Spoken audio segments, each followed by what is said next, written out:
Welcome back sa ating FB page na Free Reviewers with Leonalyn. At dito kayo pwedeng mag-message sa akin kung gusto niyo mag-inquire regarding sa ating online review for Civil Service Exam at NAPOLCOM. At welcome back sa ating YouTube channel na Solving Math with Leonalyn. By the way, kung nanonood kayo ngayon sa ating FB page na Free Reviewers with Leonalyn, mas maganda sigurong ugaliing tingnan yung mga nasa comment section or tingnan nyo sa ating YouTube channel na Solving Math with Leonalyn kasi nandun yung kabuuan. Ang isosolve lang natin kung nandito kayo sa FB page ay yung Kanto style or pwedeng tawagin natin trial and error. Kasi dalawang solution, pwede natin kasi itong isolve in two ways. Basahin muna natin yung problem. By the way, ito pala ay galing sa isa sa ating mga followers na pinipm niya sa ating FB page na Free Reviewers with Leonalyn. The hundreds digit of three-digit number ending with 4 is 3 less than 4 times its 10th digit. Interchanging the ones and hundreds, yung interchanging the ones and hundreds digit, increases the number by 297.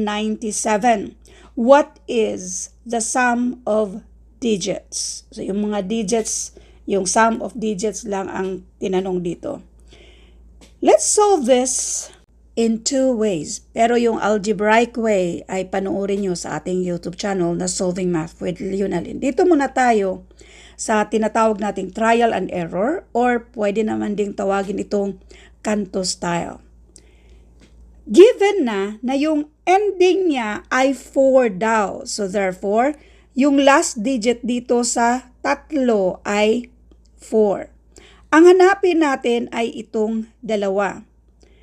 Now, focus tayo dito sa yung nasa gitna daw na 3 less than 4 times its 10th digit. Wait lang. Dito lang tayo sa 3 less than 4 times its 10th digit. So, halimbawa na lang, yung tens natin, kasi trial and error tayo. Halimbawa na lang, yung tens natin ay 1. Ang sabi dito ay 3 less than 4 times its 10th digit. Halimbawa, 1 yung ang nasa tens digit natin. Yan daw ay i-multiply daw natin ng 4 minusan ng 3. Ito naman yung sa hundreds. 4 times 1 equals 4 minus 3. So, yung hundreds natin ay 1. Then, halimbawa na lang, 2 yung nasa tens natin. I-multiply natin ng 4, kasi 4 times nga, minusan ng 3. 4 times 2, that is 8 minus 3 equals 5. Halimbawa ulit, lahat na ang ilagay natin. Kung i-multiply natin ng 4 si 3, that is 12. 12 minus 3 and this is 9. Now, how about kung 4? 4 yung tens natin. Kung i-multiply natin ng 4, si 4, that's 16. Pero kung si 16 ay i-multiply natin ng 3, 13 kasi yan siya. So, hindi na yan pwede kasi dapat isang digit lang ang kada sa hundreds. Paano na lang? Mag-13 tayo sa hundreds. Dapat isang digit lang. So, hindi na yan pwede. Tatlo lang ang pagpilian natin. So, therefore, unahin natin itong 1. So, kung yung tens natin ay 1, okay, 1 ang tens natin. So, yung 100 natin din ay 1. Ngayon, ang sabi dito, interchanging the ones and hundreds digit increases the number by 297. 297 daw. So, ibig sabihin, yung 114, kung baliktarin natin ng 411, nag-increase daw yan ng 297. Paano natin gagawin? Bali, yung 114 natin, add natin ng 297. I-add natin yan siya. Increases man daw. So, kung i-add natin yan, ang tanong kung 411 ba yung sagot. 4 plus 7, and that is 11, carry 1, 1, carry 1, at yan naman talaga yung sagot. Therefore, ito na yung mga digit. 114. Para masagot yung tanong, ang tanong lang naman dito ay, what is the sum of digits? 1 plus 1 plus 4 equals 6. Kaya ang sagot dito ay 6. Bago tayo sa ating second solution na algebraic way sa pag-solve nito, itry nga natin itong 2. So halimbawa na lang kung yung ating nasa tens ay 2, so nandyan na yung 4 sa ending number dito. Kung 2 daw ay yung hundreds ay 5. So kung baliktarin natin, nandito yung 5, nandyan pa rin sa gitna yung 2, at yung 4 nasa hundreds. Kung ada natin ang 2, 9, 7, wala na. Dito pa lang dapat 11, 5 man yan siya. So dito hindi rin pwede. So anyway, ang sagot ay itong 114 na ang total ng digit nila ay 6. Now let's do ito tinatawag natin algebraic way sa pag-solve nito. So meron tayong 3 digits. Pwede nating pangalanan na A, B, at C. Para sa hundreds, dapat i-multiply natin ng 100 kung ano man yung nasa hundreds natin. Then, yung sa tens, dapat i-multiply natin ng 10 kung ano man yung nasa tens natin para magiging 3-digit number yan siya. So, example na lang, kung 100 plus 10 plus 1, this is 101. Ganun lang. Or 200 plus, halimbawa na lang ito ay plus 50 or ito ay plus 7. So this is 257. Kaya kailangan nating i-multiply isa-isa by 100 sa hundreds, tens sa tens, at yung digit naman actually itong nasa last or nasa ones na digit, 1 lang yung i-multiply natin. Otherwise, wala nang nunid na natin yung ilagay. So, dito tayo sa anong given dito. The hundreds digit of a 3-digit number ending with 4. So, yung last dito, at ayusin lang natin. So, ito ay i-multiply natin ng 100 kung ano man meron dyan. I-add natin sa 10, yung 10 ay i-multiply natin sa ating tens plus 4. Kasi itong 4 na nasa ones ay given na yan siya. 3 less than 4 times its tens digit. Ibig sabihin ito yung nasa hundreds. The 100 digit of a 3-digit number ending with 4, yung 100 daw, ay 3 less than 4 times its tens digit. Kung ilan man yung 10 na yan, yung digit lang mismo, so let B para sa tens digit, i-multiply daw ito ng 4. 3 less than 4 times. So, i-multiply daw yung ng 4, yung 10 nasa tens digit, at minusan natin ng 3. Kapag sinabing 3 less than, ibig sabihin yan ay minus 3. So, ito ang ilagay natin dito sa hundreds. Yan yung i-multiply natin ng 100. So, therefore, this is 100 na i-multiply natin sa 4b minus 3 plus 10b plus 4.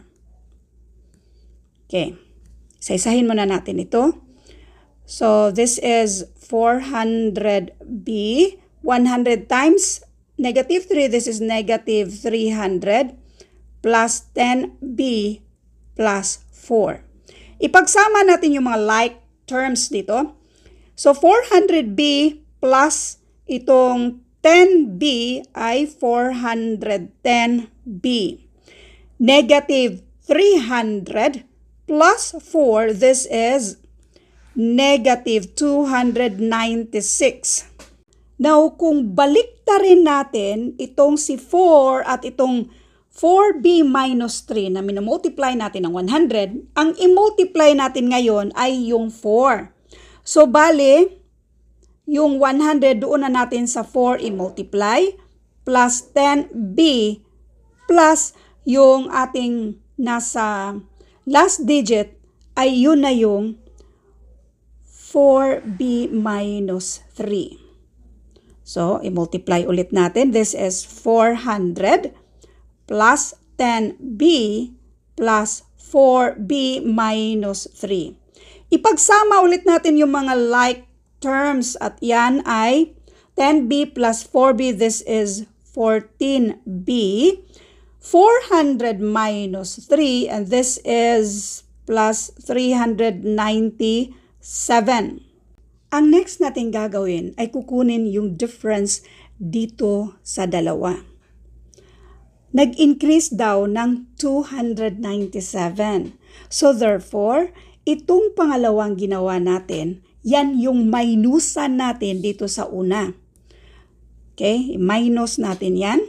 So therefore, minus 410b at itong negative 296. Positive 397 minus negative 296. Yung plus, yung positive ba, i-minus natin sa negative. Diba, maging plus ito, maging positive. Therefore, i-add lang natin yan siya. So, wag niyong kalimutan kung paano mag-add and subtract ng mga unlike signs. So, pwede niyong i-search yung unlike signs at idugtong lang yung liunalin para sa pinakadetalye nito. So, therefore, kung i-add natin to, this is equal to 693. Ito naman si negative 14, this is positive. Ito naman si 14 pala, 14b minus 410b, this is negative 396b. So, focus na tayo dito kasi ito daw ay equal sa 297. Ito namang, wait, saan tayo? Dito na lang tayo banda kay wala na tayong space dyan. Banda, dito tayo banda. Ito namang si 693, since pang-add siya dito sa ating negative 396b, pang-minus na siya sa kabila. So, ang matitira na lang ay itong negative 396b kasi pang-minus na yan sa kabila. So, we have 297 minus 693. Kung i-minus natin itong dalawa, this is equal to negative 396. Now, para makuha natin yung value ni b, since itong negative 396 dito sa kabila ay pang-multiply sa b, pang-divide naman ngayon yan sa kabila. So therefore, b equals negative 396 divided by negative 396, that is equal to 1. Meron na tayong value ni b. Erase na natin sila lahat kasi meron na tayong value ni b. Yung value natin ni b ay 1. So, yan ay multiply natin ng 10. Ito ay 4. Yang 1 na yan, para makuha natin yung value sa hundreds natin, di ba kanina ay 4b minus 3. So, yung value ni b natin ay 1. I-multiply daw natin ng 4 para makuha natin yung hundreds natin. Minusan natin ng 3. 4 times 1, that is 4 minus 3, and that is equal to 1. So, therefore, yung hundreds natin ay 1. At yan, again, ay i-multiply natin ng 100. So, we have 100 plus 10 plus 4. Ang total dyan ay 114. Now, yung tanong, what is the sum of digits? I-add natin yan, and this is 6. Thank you for watching and all. I hope na meron kayo natutunan sa video ito. Thank you and God bless.